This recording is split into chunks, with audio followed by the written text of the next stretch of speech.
Кыргызстан – экономически развитая, динамичная, сильная и свободная страна, где соблюдаются права человека, установлено верховенство закона, и молодежь с оптимизмом смотрит в будущее. Таким Кыргызстан хочет видеть, наверное, весь народ. И такое желание озвучил в своей инаугурационной речи и новый глава государства. Новый Кыргызстан должен стать страной свободных и благополучных граждан, которые, гордясь своей историей, с оптимизмом претворяют в жизнь самые смелые свои мечты. Мы начинаем выплачивать внешний долг в сумме около 5 миллиардов долларов, накопленных в последние 30 лет. К 2032 году мы должны выплатить полную сумму внешнего долга. В связи с пандемией коронавируса уменьшился республиканский бюджет. Катастрофическая ситуация сложилась в энергетической отрасли, где имеется долг в 137 миллиардов сомов. Естественно, выход из этой ситуации сопряжен со многими трудностями. Ни для кого не секрет, что экономика Кыргызстана сейчас переживает не лучшие времена. К систематическим проблемам, таким как коррупция и некомпетентность, добавились пандемия коронавирусной инфекции и политические потрясения в начале октября прошлого года. Из-за этого мы и наблюдаем сейчас недопоступление в госбюджет.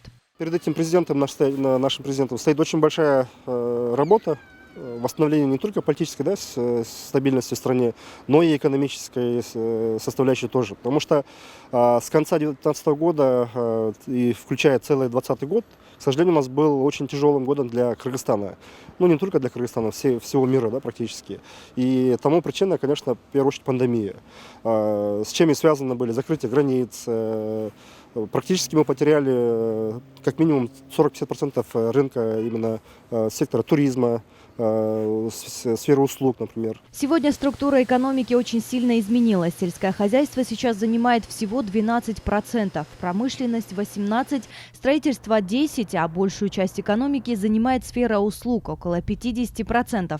И коронавирус задел именно этот сектор, где туризм, рестораны, торговля, перевозки и другое. Экономисты отвечают, что новый президент вступает в должность в нелегкое время, когда необходимо параллельно с решением других важных задач поднимать и экономику.